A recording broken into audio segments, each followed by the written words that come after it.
bercerita, menarik dengan aturan-aturan katanya. Terakhirnya apa? Saya tidak punya bukti.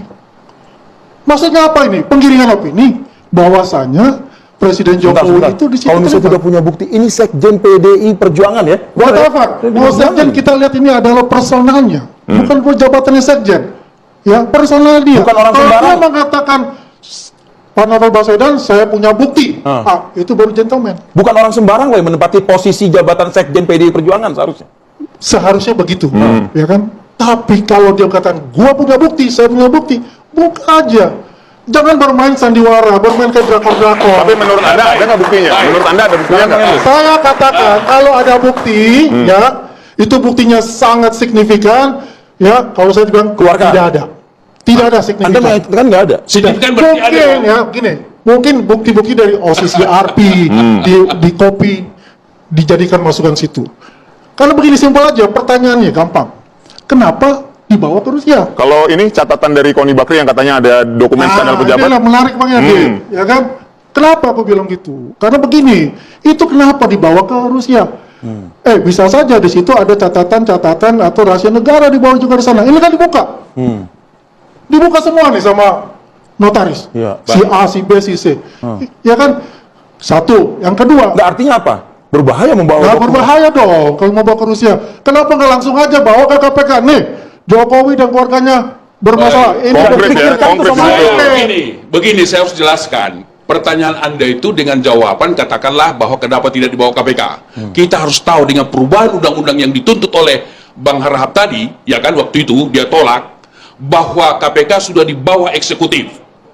Jadi bagaimana kita mentras kalau sepanjang itu masih di bawah eksekutif? Jadi sia-sia saja begitu? Ya betul. Oleh karena itulah makanya undang-undang KPK yang diinginkan oleh saudara Harahap itu harus dikembalikan. Jadi oleh karena itu saya mengatakan begini, kalau apakah itu ada kaitan politik, sederhana menjawabnya abangku. Begitu ya, bahwa kita melihat ketika Agus Raharjo dan kemudian itu setelah perubahan undang-undang, gitu ya, bahwa di bawah eksekutif Agus Raharjo kan dimarahin. Artinya betapa powerfulnya seorang eksekutif itu. Oleh karena itu harus kita bersama-sama sekarang kembalikan kepada undang-undang. Nah, sepanjang pemerintah, siapapun pemerintahnya, baru kembali ke data Hasto, gitu ya.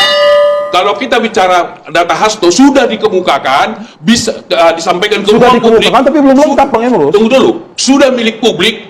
Maukah KPK? Kami akan tindak lanjuti terkait dengan itu. Bisa nggak diaudit kekayaan? Bisa saja loh. Kekayaan Pak Jokowi itu normal, atau mungkin jauh lebih miskin atau lebih sedikit.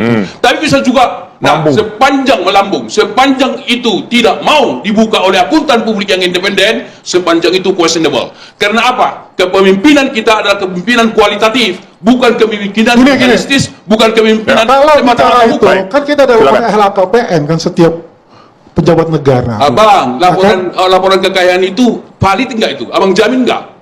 Ada loh yang berubah. Kalau Anda nggak percaya begitu, buat apa ada LHKPN, ada undang-undang itu? Sekarang saya tanya, angka yang dilaporkan oleh para pejabat itu ada nggak yang berubah? Ada yang nggak tidak sesuai? Baik, Bang Emrus, kita kasih kesempatan dulu sebentar untuk Bang Andi berbicara. Ya, silakan Bang Andi. Ya, sebentar Bang Emrus. Jadi kita fokus lah ya dengan hasil gosip lebar-lebar ini. Ini kan ada nyanyian mengenai Jokowi ini, gitu kan? Jokowi sudah katakan kalau saya punya bukti, silakan dibawa ke hukum. Kalau takut ke KPK, bawa ke kejaksaan, gitu loh. Buka semuanya, gitu kan? Ya kalau nggak percaya sama hukum, ya ngapain kita ada di sini? Ya kan?